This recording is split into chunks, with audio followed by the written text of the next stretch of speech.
guys, welcome to the Homebuyer Show. I'm Debbie Hart, a lender at Security Home Mortgage.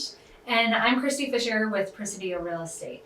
And today we just wanted to start off a series of homebuyers tips and tricks and knowledge and some really in-depth information actually to help you guys navigate not only the home buying process. We're going to be bringing in a lot of experts and we're going to cover a lot of different areas of the process. But today we're also going to cover the market, because what we're hearing a lot of today is people wanting to wait for the crash or wait for the bubble to pop or wait for prices to come down.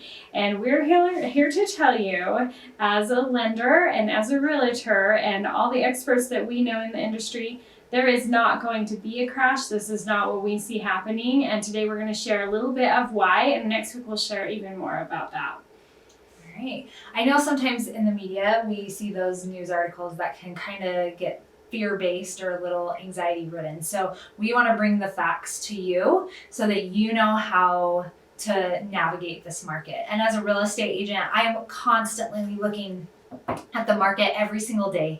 I know what's selling. I know what offers are being accepted. I understand how to be competitive.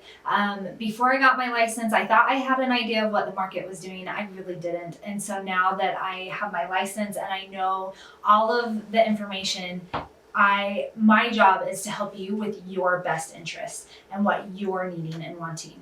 And on our side of the lane as lenders as well, we're always watching the rates and what is going on in the market too. So we're teaming up here to bring you guys this education about what's going on so that you can watch your equity and your appreciation and your investment properties and make the best decisions based on what's actually going on in the market rather than maybe some fear-based hype that you might be hearing on social media or things like that. Yep. So like she mentioned, we've heard that, I'm going to wait for the bubble to pop, and we're here to tell you why that's quite possibly a very bad idea.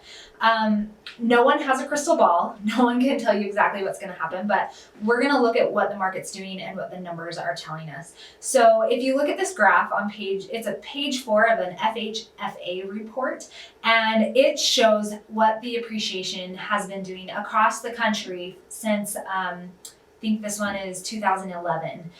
But if you look at the graph found on this website, you can see how much the market has appreciated in the past year.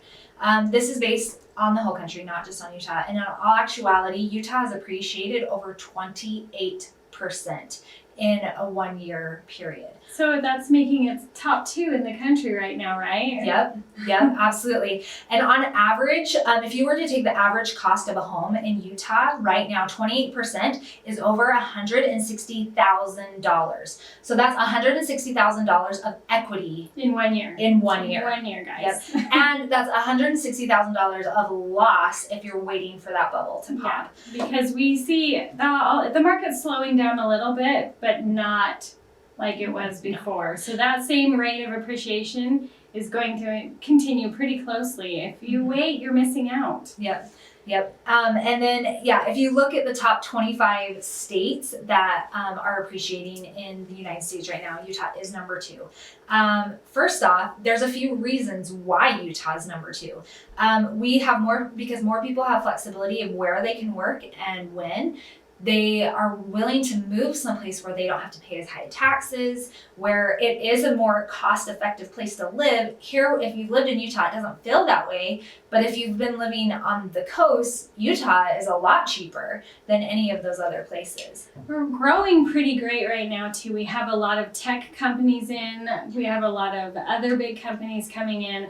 So we're growing with our job availability. We're growing with our employment options here. There's a lot of reasons to be moving to Utah at this time. I know I've even heard, just taxes, let alone, just property taxes are so much cheaper in Utah than elsewhere, which those are such big factors in bringing more people into Utah. Along with that, people aren't leaving Utah like they used to. They're staying because of those jobs and because they like it here. I mean, we have a lifestyle that a lot of people really appreciate. So the downside to that in your side of the industry is that there's a pretty low housing inventory right now. Yes. That would be the only valid reason to wait. But we still suggest getting your pre-approval done and being ready, hooking up with a good realtors that can be sending you the listings as soon as they're available so that you have your offer ready to go, because this appreciation is going to continue and the low availability is going to be continuing for a while. The low availability is a huge issue. So if you look at this graph here,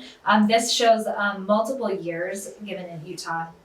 And typically we're around 9,000 to 7,000 listings at any given time. And this year we've been around 2,500.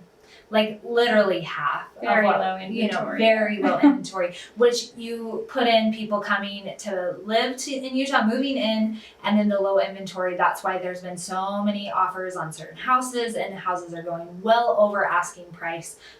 That's kind of built up where we're at this And point. that did also lead to the rapid growth and appreciation here, which again, because of that low inventory and the strong market and the strong economy here and people coming in, that is why this is going to continue. So it's not a good idea to wait. It's a really good idea to buy right now or hold if you have a property already.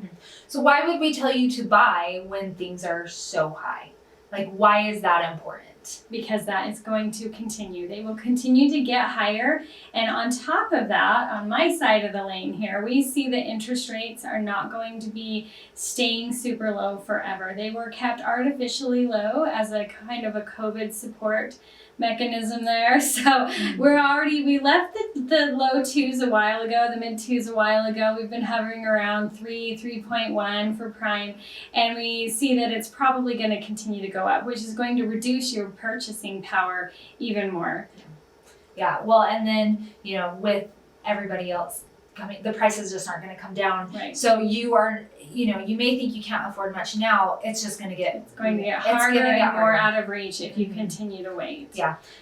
So a lot of times if we do hear something like the reason someone is waiting is because they want their dream home or they don't have their 20%, and that's another reason that isn't a pretty good reason financially speaking to wait, we do recommend go ahead and get into a condo or a townhome to start.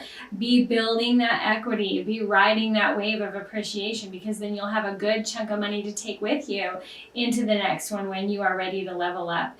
And also waiting for 20% down, most of the time people cannot save as fast as the rate of appreciation is going on right now. So you're missing out on that growth. It's basically free money just for living somewhere you'd be living anyway. And instead of throwing your money away on rent, building someone else's financial future, you will start building your own. Yep, for sure.